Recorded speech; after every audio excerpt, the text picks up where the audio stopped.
Nadia Elise, bonjour, Boker Tov. Bonjour Daniel.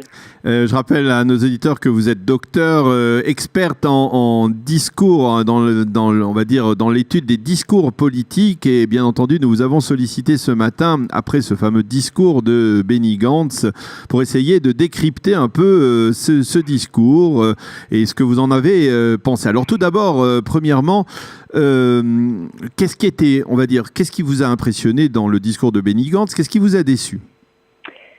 Ce qui m'a impressionné, c'est la confiance avec laquelle il a donné ce discours. C'est un homme qui a quand même changé pendant ce dernier mois. C'est peut-être pour ça d'ailleurs qu'il était aussi silencieux pendant si longtemps. On voit bien qu'il a été coaché, que tout a été préparé jusqu'au moindre détail et qu'il était vraiment en mesure de donner un discours comme un vrai leader. Donc ça, il faut lui donner le crédit pour ça. En revanche, ce qui m'a un peu moins impressionné, c'est par rapport au message. Quelque part, le discours était très bien construit. On voit des thèmes qui reviennent de manière régulière avec une alternance qui est très très claire, à savoir son ethos, c'est-à-dire son image d'homme d'armée, d'homme fort, de leader, ou en tout cas l'image qu'il essaye de donner de lui-même, évidemment, étant donné qu'on parle de quelqu'un qui n'a pas d'expérience politique, donc il ne peut que faire appel à son image d'homme d'armée. Oui. Et puis le deuxième thème qui revenait de manière régulière, c'était la fierté. Donc cet appel, ce qu'on appelle techniquement un appel au pathos, un appel au sentiment de son public. Il essaye de faire monter un sentiment de fierté dans son public. Là aussi, il faut lui donner un tout petit peu de crédit quand même. Il n'essaye pas de faire peur à son public, comme le font beaucoup de leaders israéliens, beaucoup de politiques israéliens. Lui, il essaye de remonter le sentiment de fierté. Donc c'est vrai que c'est quand même un peu différent par rapport à ce qu'on a l'habitude d'entendre. Néanmoins, même si ce discours est donc, comme je l'ai dit, bien construit et bien bâti, le message n'y est presque pas, dans la mesure où, en gros, le message de ce discours, c'est « je ferai tout différemment de Netanyahou » et je ferai tout et son contraire. C'est-à-dire, je vais faire les transports en public pendant Shabbat, mais je vais quand même respecter la sainteté du Shabbat. Je vais faire la paix avec nos voisins, mais si jamais on fait pas la paix, je vais renforcer les implantations et le plateau du Golan. Donc, Jérusalem unifiée. Donc, voilà, c'est tout et son contraire. Alors, j'aurais tendance à dire, Nadia, que c'est peut-être logique de la part de quelqu'un qui veut se situer ni à gauche ni à droite, comme il dit et le répète, mais plutôt au centre. Quand on est au centre, est-ce que l'on est parvé ou on n'est pas obligatoirement parvé? Non, je dirais pas qu'on est obligatoirement parfait. Au contraire, je crois que quelqu'un qui veut se positionner au centre, c'est parce qu'il veut, comme il le dit d'ailleurs, il veut unifier en gros la plupart de la population qui se définit normalement ni dans un côté ni de l'autre, ou ni dans un extrême ni de l'autre, parce que les gens ont la tendance à croire que en se définissant politiquement, on passe à un extrême. Donc la plupart des gens disent qu'ils sont du centre. Mais être du centre, ça ne veut pas dire ne pas avoir d'opinion. Être du centre, ça ne veut pas dire ne pas pouvoir exprimer une position forte et nette. Et c'est ce qu'il fait. Et il ne le fait pas pour reprendre les gens du centre, d'ailleurs. Il le fait justement pour reprendre les gens et de la droite et de la gauche.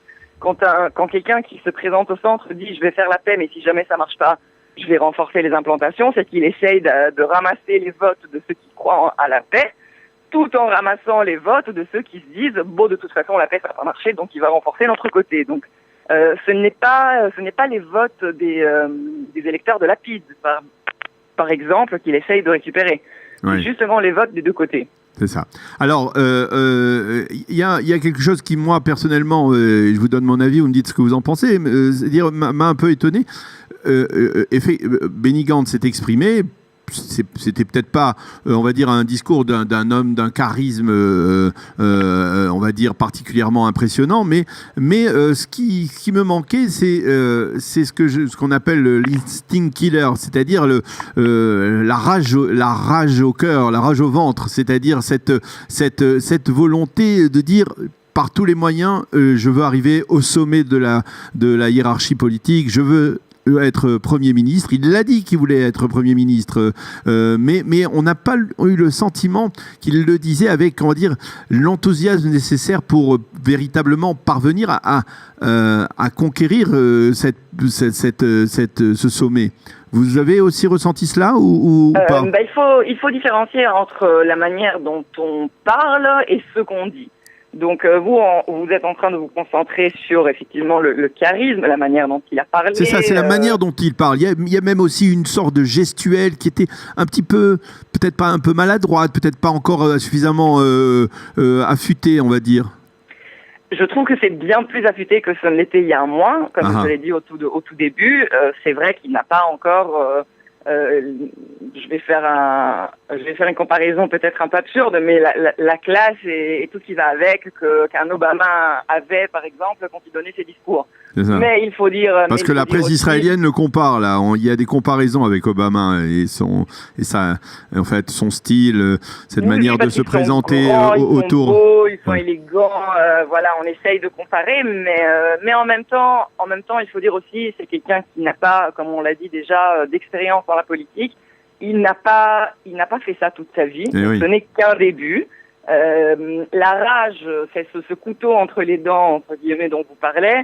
On a essayé de le faire passer par ces mots, très clairement, dans la mesure où il parle au futur à la première personne en disant je serai le Premier ministre, je ferai ça et ça, j'unifierai le peuple, je ne me conduirai pas comme le gouvernement actuel. Donc le fait de parler au temps futur à la première personne, donc c'est pour montrer qu'il n'a pas de doute, qu'il va vers son but sans aucune hésitation. Donc ça, c'est une manière d'essayer de faire passer ce même message.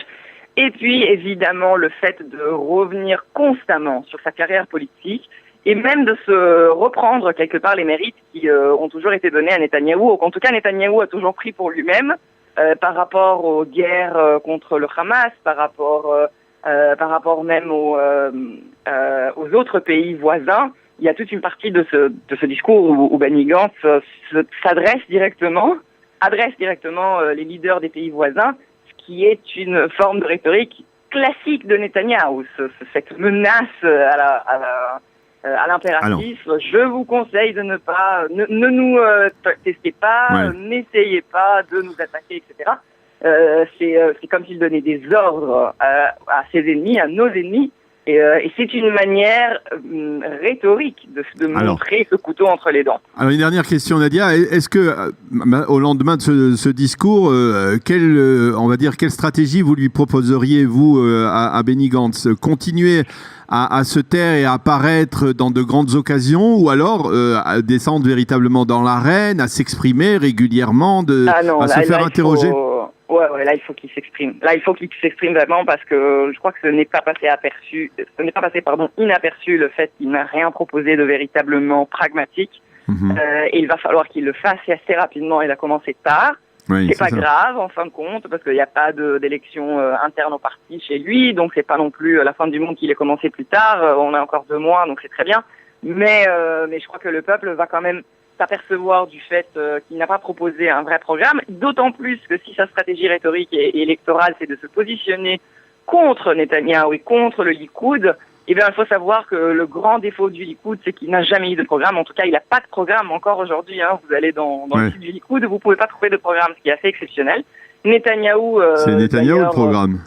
Oui, exactement. Ce qui est quand même incroyable. Un Premier ministre qui se présente en tant que programme, ce n'est pas un programme. Donc si déjà Benny Gantz veut se positionner comme l'anti-Netanyahou, et c'est clairement ce qu'il fait, ce serait bien qu'il propose quelque chose de très pratique, de très terre-à-terre, de très concret, pour se distancier vraiment de la partie qui est considérée peut-être le seul défaut du Likoud, même par certains Likoudniks, c'est-à-dire le fait qu'il n'y ait pas de vrai programme et que le programme tourne autour de la personne de Netanyahou. Eh bien, Nadia Ellis, merci beaucoup de nous avoir aidé à mieux comprendre ce discours et ses répercussions éventuelles donc sur la classe politique. Merci d'avoir été avec nous ce matin. Bonne journée. Bonne journée, shalom.